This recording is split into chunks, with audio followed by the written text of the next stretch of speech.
Hello students, I chemistry coach Avinash Jaiswal. Welcome you all on my YouTube channel. So students, as announced earlier, I am starting a series in which I will discuss old questions of competitive exams like NEET, IIT, NDA and other competitive exams. So students, what we are going to do here is that we will sort out some of the questions, explain the topic so that you can attempt some other kind of questions as well, and will solve the questions.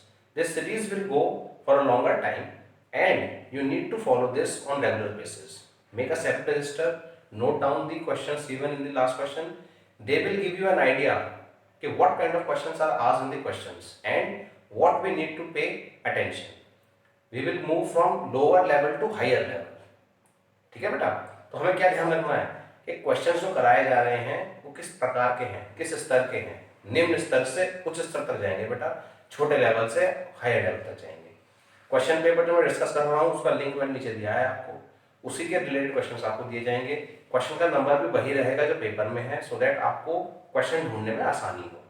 ठीक है बेटा, जो भी ध्यान से पढ़ेगा उसको समझ में आ जाएगा कि जो 11th-12th में पढ़ाया जाता है, जो एनसीईआरटीज में गिवन है, वही काम तो आगे आता है। बेसिक एनसीईआरटी ही है। जब आपका बेस मजबूत होगा बेटा तो आगे भी आपको समस्या नहीं आएगी।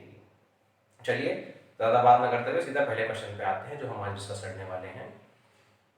क्वेश्चन आपको स्क्रीन पर दिखाया जाएगा, 5 सेकंड आप देखिए क्वेश्चन को, चाहे तो आप उसको लिख भी लीजिए और फिर मैं आपको एक्सप्लेन करता हूँ।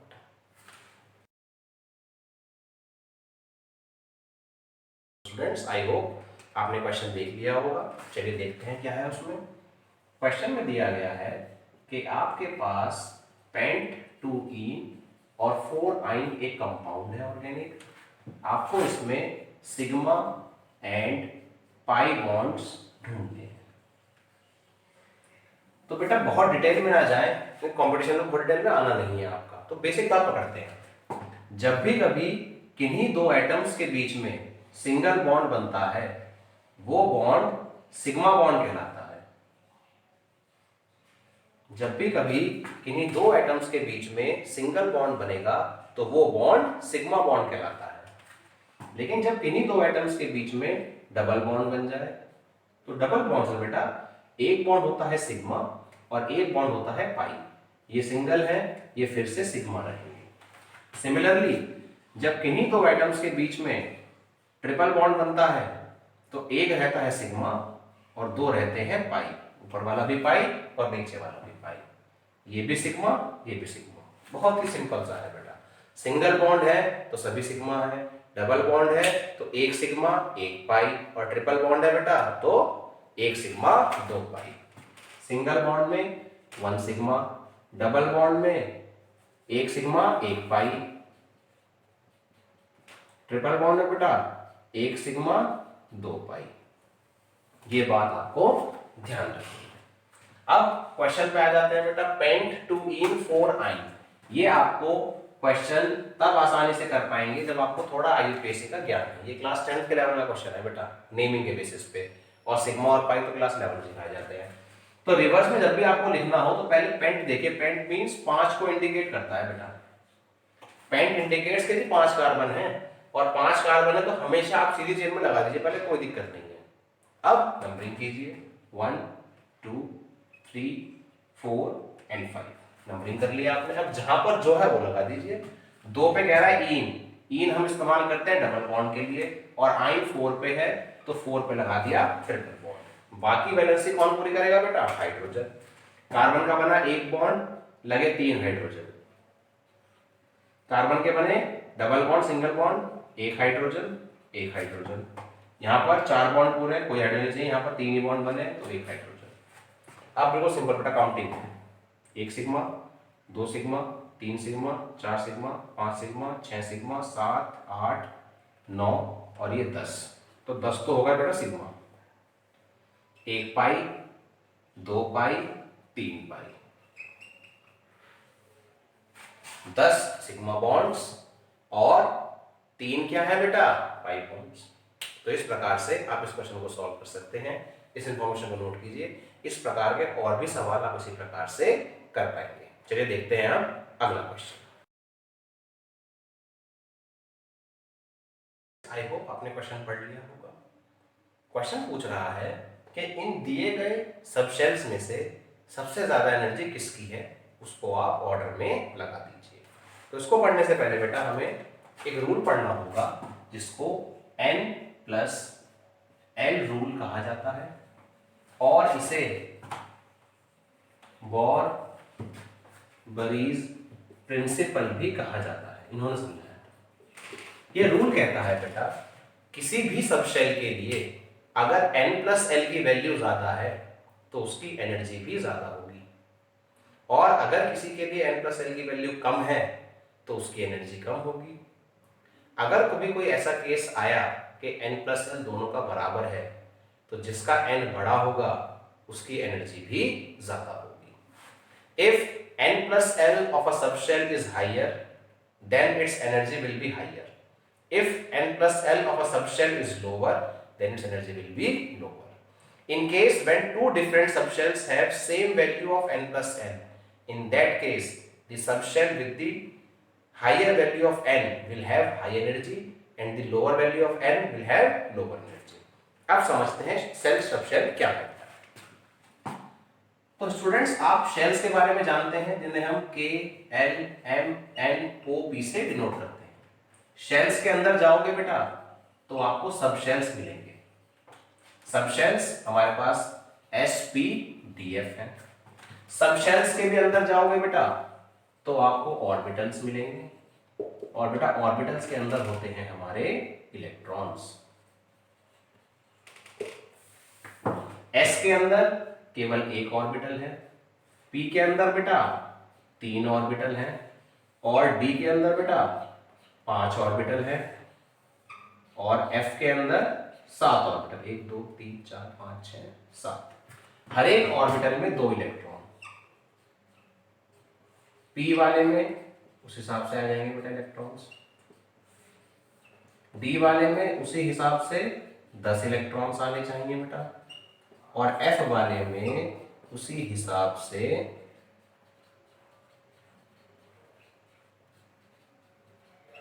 3 3 4 14 इलेक्ट्रॉन्स आने बेटा। सही है। शेल के अंदर सबशेल, सबशेल के अंदर ऑर्बिटल, ऑर्बिटल के अंदर होते हैं इलेक्ट्रॉन्स। ये पूरा कॉन्सेप्ट है। अब स्टूडेंट्स होता क्या है, पहली शेल, दूसरी शेल, तीसरी शेल, चौथी शेल, इस प्रकार से आपकी शेल्स बढ़ती जाती है और इसी हिसाब से उनकी एनर्जी भी बढ़ती रहती है। तो अगर N1 हुआ तो एनर्जी कम, N2 हुआ तो एनर्जी ज्यादा, 3 हुआ तो एनर्जी और ज्यादा, और 4 हुआ तो एनर्जी और ज्यादा। तो N को हम क्या बोलते हैं, N को हमने नाम दिया है principal quantum number. Quantum number बेटा वो होते हैं जो हमें किसी भी इलेक्ट्रॉन के बारे में पूरी जानकारी देते हैं, energy, shell, subshell, orbital, orientation, magnetic moment, सारी बातें बेटा। ऐसे ही एक है बेटा L जिसका नाम है एजीम्यूथल क्वांटम नंबर। ये हमसे बेसिकली एंगुलर मोमेंटम की बात करता है, और इसके हर एक सब शेल के लिए L की अपनी एक वैल्यू है। जैसे कि मैं आपके टेबल बना देता हूं, यहां पर आपको आसानी रहेगी। ये सब शेल है और ये L है, S, P, D, F, अगर आगे जाएंगे तो G आएगा बेटा। L की वैल्यू S के लिए 0, P के लिए 1, D के लिए 2, F के लिए 3 और G के लिए 4 and so on. S, P, D, F से ज्यादा की फिलहाल हमें जरूरत नहीं होती है। अब गिवन क्वेश्चन पे आते हैं तो 4D का आपको N+L निकालना है, 5P का निकालना है बेटा, 6P का निकालना है और 5F का निकालना है बेटा। तो 4D में N की वैल्यू जो पहले लिखा है बेटा ये आपका होता है N, यहां 5 लिखा है तो N हो गया 5, यहां N हो गया 6, यहां फिर से 5, तो 4D में L की वैल्यू बेटा अभी लिखा है हमने 2, तो 4 + 2 कितना आया बेटा 6, very good.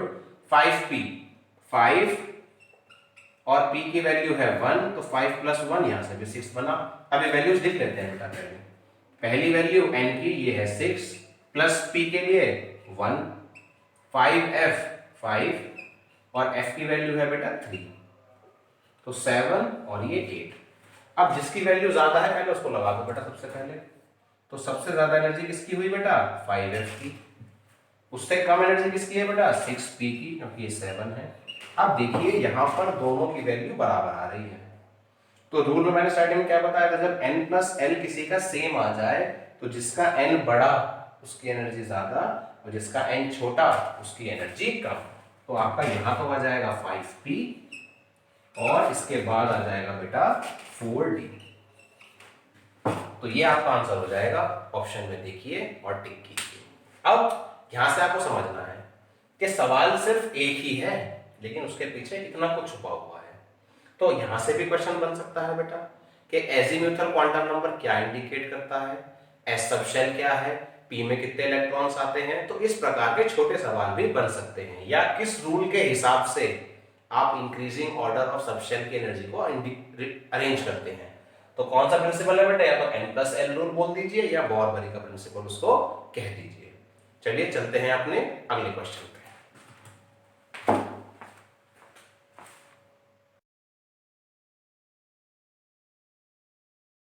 So students, question आपने देखा होगा जो कि एक मैचिंग है।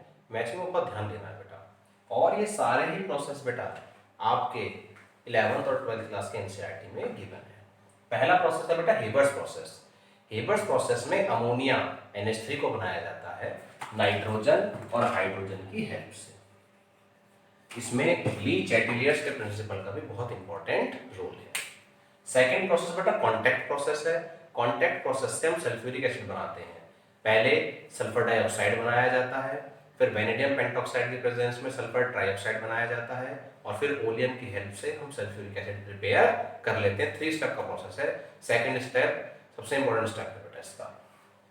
थर्ड डेकन प्रोसेस है, डायरेक्ट स्टेप है, आप HCl से क्लोरीन बना सकते हैं इस मेथड में। Fourth method is preparation of pure nitrogen. जब आप डिकम्पोजिशन करेंगे सोडियम एजाइड का और बेरियम एजाइड का तो आप प्योर नाइट्रोजन बना सकते हैं। Fourth process is preparation of pure nitrogen. By decomposition of sodium azide और barium azide you can prepare pure nitrogen. The important information about this compound is that this compound sodium azide or barium azide is filled in the gas bag or air bag fitted in the car. Accident के दौरान आपने देखा होगा गाड़ी में air bag खुल जाते हैं, उन एयर बैग के अंदर सोडियम एजाइड और बेरियम एजाइड को ही फिल किया जाता है, और जब टक्कर लगती है बेटा सेंसर की हेल्प से 1 सेकंड के 20वें हिस्से में ये कंपाउंड टूट जाता है, और इस कंपाउंड के टूटने से नाइट्रोजन गैस निकलती है और एयर बैग हमारा फूल जाता है। अब होता क्या है बेटा, एयर बैग से हम लोगों की लाइफ को बचा सकते हैं, टक्कर लगने से डेथ हो सकती है, इसलिए एयर बैग्स थोड़े सेफ्टी मेजर्स में लगा दिए गए हैं। नाइट्रोजन गैस फिल करने का अंदर कारण ये था कि नाइट्रोजन गैस एक इनकम्बस्टिबल गैस है, उसमें आग नहीं पकड़ती। ठीक है, ये आपके लिए एक एडिशनल इन्फॉर्मेशन थी। ये आपके लिए नया ऐड करा गया है बेटा ओस्टवान प्रोसेस। इससे हम नाइट्रिक एसिड बनाते हैं। पहले अमोनिया के ऑक्सीडेशन से NO बनाया जाता है, NO के ऑक्सीडेशन से NO2 बनता है, और NO2 में पानी ऐड करके आप नाइट्रिक एसिड बना लेते हैं।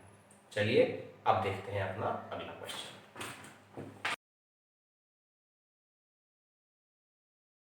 स्टूडेंट्स, आई होप आपने क्वेश्चन देख लिया होगा। क्वेश्चन कह रहा है नीचे दी गई गैसेस में से कौन सी गैस ग्रीन हाउस गैस नहीं है।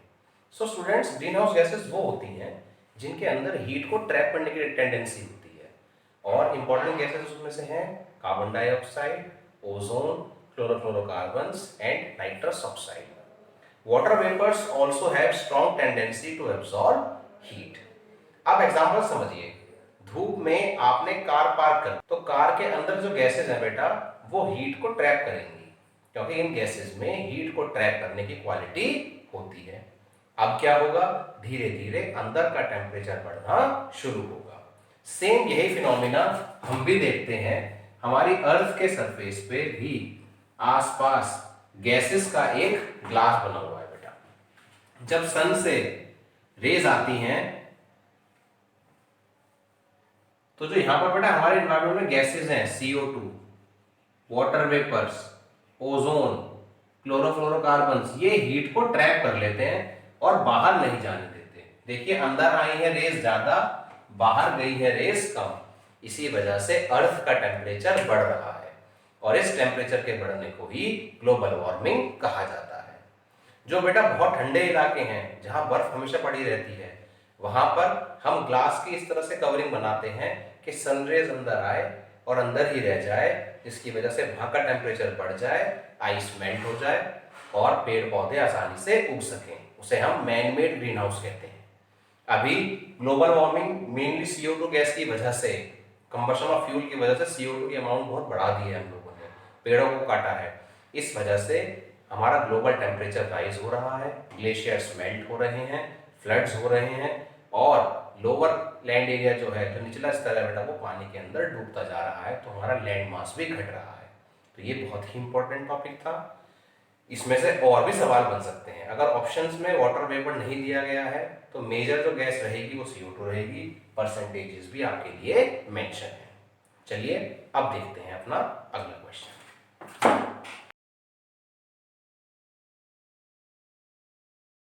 सो स्टूडेंट्स, क्वेश्चन आपने देखा होगा। क्वेश्चन में लिखा है नीचे दिए गए एमिनो एसिड्स में से कौन से एसिड्स एसेंशियल हैं और कौन से नॉन एसेंशियल। तो बेटा एमिनो एसिड्स क्या होते हैं? एमिनो एसिड्स वो होते हैं जिनके अंदर कार्बोक्सिलिक ग्रुप के साथ साथ, ये कार्बोक्सिलिक ग्रुप है, के साथ साथ एमिनो ग्रुप भी प्रेजेंट रहता है। इनका एक क्लासिफिकेशन एसेंशियल नॉन एसेंशियल है, दूसरा क्लासिफिकेशन है एसिडिक बेसिक और न्यूट्रल। NH2 ग्रुप हमारा बेसिक होता है बेटा और C डबल वाला ग्रुप हमारा एसिडिक होता है। अगर कार्बोक्सिलिक ग्रुप ज्यादा है तो एमिनो एसिड एसिडिक होगा, अगर NH2 ग्रुप ज्यादा है तो एमिनो एसिड हमारा बेसिक होगा और अगर दोनों बराबर हैं तो ये न्यूट्रल होंगे। जो हमसे पूछा गया है वो पूछा गया एसेंशियल और नॉन एसेंशियल। हमारी बॉडी कुछ एमिनो एसिड्स बना लेती है, लेकिन कुछ एमिनो एसिड्स हमारी बॉडी नहीं बना पाती, तो हमें वो डाइट में डेली रिक्वायर्ड है।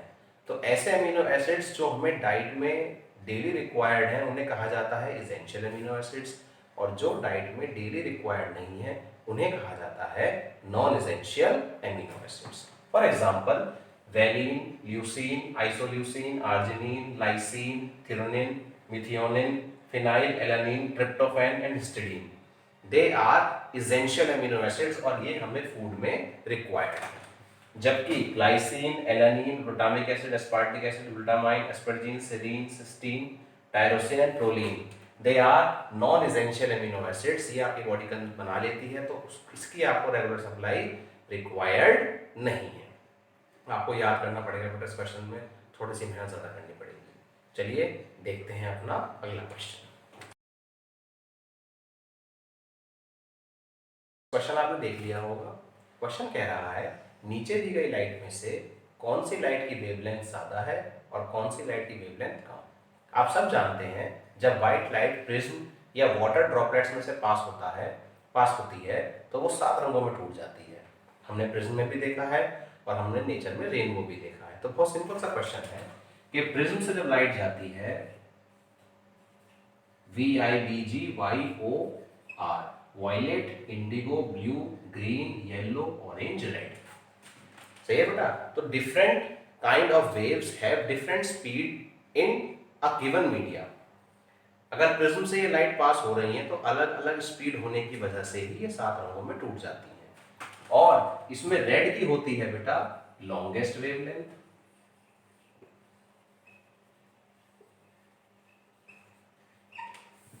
जो कि अराउंड 700 नैनोमीटर के आसपास होती है बेटा, जबकि वॉयलेट कलर की होती है बेटा शॉर्टेस्ट वेवलेंथ,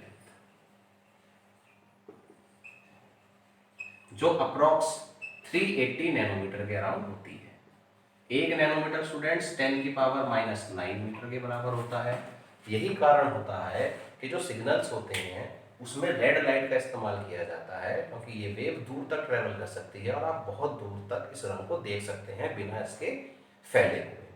अब यहाँ से एक सवाल आपके लिए मैं और देता हूँ बेटा, एनर्जी में और वेवलेंथ में बेटा इनवर्स का रिलेशन है, और अगर कोई आपसे पूछेगा एनर्जी किसकी ज्यादा है तो जिसकी वेवलेंथ कम है। तो एनर्जी ज्यादा हो गई वॉयलेट की और कम हो गई किसकी बेटा, रेड की। तो आप देखिए कैसे कैसे क्वेश्चंस आ रहे हैं। सिंपल क्वेश्चंस भी हैं और फिर टफ क्वेश्चंस भी आएंगे। तो पहले सिंपल में पकड़ बनाते हैं, अपनी इजी क्वेश्चन से पकड़ बनाते हैं और फिर हार्ड क्वेश्चन भी बेटा हम धीरे धीरे करेंगे। Thank you. मैं जल्दी से ही इसका अगला सेगमेंट भी लेकर आऊँगा बेटा आपके लिए। पढ़ते रहिए, नोट करते रहिए, और एक क्वेश्चन से बहुत से क्वेश्चन निकलेंगे, आपको उस पर ध्यान देना है। सिर्फ एक क्वेश्चन पर ध्यान देंगे तो फिर इसका फ़ायदा नहीं होगा।